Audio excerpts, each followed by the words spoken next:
In Mizmor Shir Liyom HaShabbat, the Shir Shel Yom that we say on Shabbat, it says, Ma gadlu ma'asecha Adonai, ma'od amku machshavotecha, ish ba'ar lo yeda, uksil lo yavin et zot, b'frach b'sha'im kamo esev, yatzitzu kol po'elei aven, lishamdam adei ad. How vast are your works, Hashem? Profoundly deep are your thoughts. A brutish man does not know, and a fool does not understand this. When the wicked flourish like grass, and all the workers of iniquity sprout up, it is so that they be destroyed forever.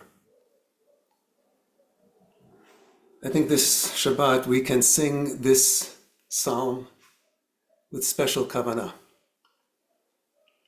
The original principle that David HaMelech expresses here of tahara, process of purification, comes to be known in Greek and in English as catharsis. In the ancient world, catharsis meant purification, tahara, a cleansing and a purifying of the body from poisonous or harmful substances or from illness by purging them, by getting them out. And then Aristotle and then Freud also applied it to cleansing the soul and purging the soul and the mind from negative emotions by expressing them outwardly. Because pain and trauma that stay hidden from consciousness can become emotionally corrosive. Expressing these negative emotions in a therapeutic way allows us to identify them, to frame them realistically, to deal with them consciously. And here in Tehillim, in Mizmor Shir Liyom HaShabbat, an analogous principle is at work in the body politic. Evil, when it's allowed to grow covertly under the veneer of a slowly eroding status quo, is especially dangerous. When evil is flourishing and sprouting up openly all around, evil actions, evil words, evil intent all around, as it has been in the world in our time. The very expression of evil in all its forms is actually a way of exposing it in order to deal with it openly and resolutely, and ultimately to destroy it. Ultimately, this catharsis of evil that these verses are talking about proceeds by war. And war is a painful and dangerous process. This is what discourages the Israelites in this week's parasha, Parashat Shalach. They're faced with the mission to conquer the land of Canaan, to battle the corrupt and predatory tribes and nations of Canaan. And even with the promise of Hashem's guidance and help, they lose their nerve. This cowardice was one of the great, heartbreaking tragedies of Jewish history, and it has reverberated in our history ever since.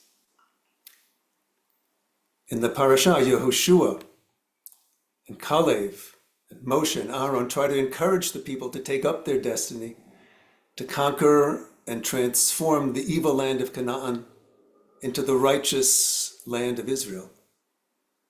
But the people lack the necessary spirit.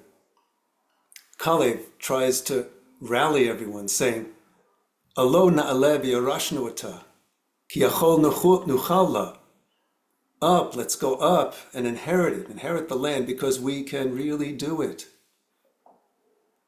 The rest of the people don't listen, and they retreat in fear and in cowardice.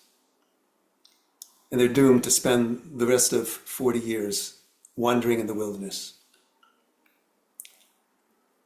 Rav Kook, Zatzal, wrestles with this issue, with the question of the spirituality of war.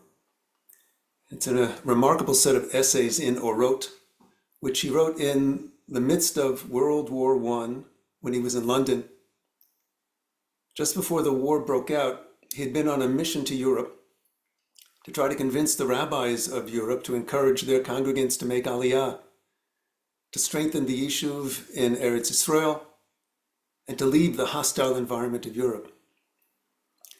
Most of the rabbis of that time opposed Zionism. They refused to listen to him. They ordered their congregants to remain in Europe. Imagine how different Jewish history, world history would have been if the rabbis had listened to the wisdom and the foresight of Rav Kook, Zatzal. And in this set of essays, which he wrote in London, because he was stranded there during World War I, Rav Kook explores the spiritual dimension of war, and he acknowledges that shalom,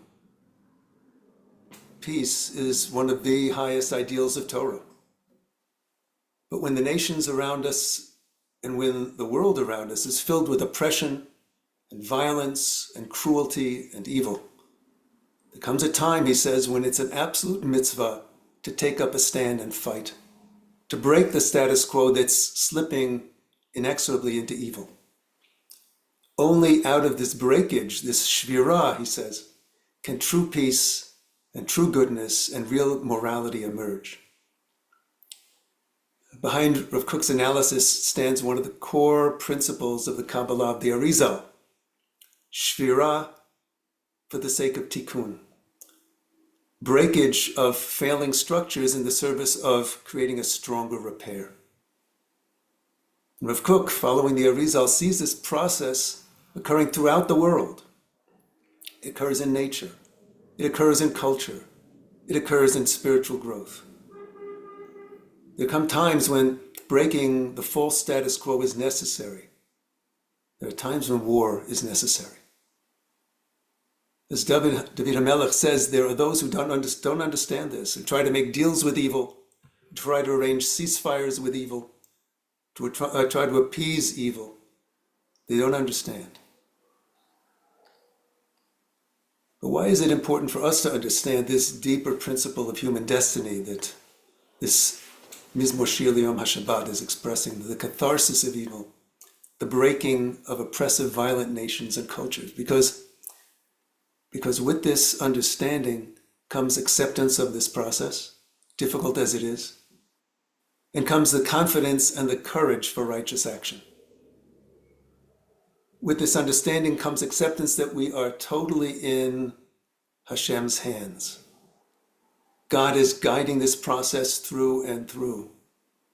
It doesn't mean that everything will go smoothly or well for every one of us. There has been terrible, horrific loss of life, terrible injury, terrible destruction. But every single one of us is eternally in Hashem's hands, in whatever worlds we find ourselves in.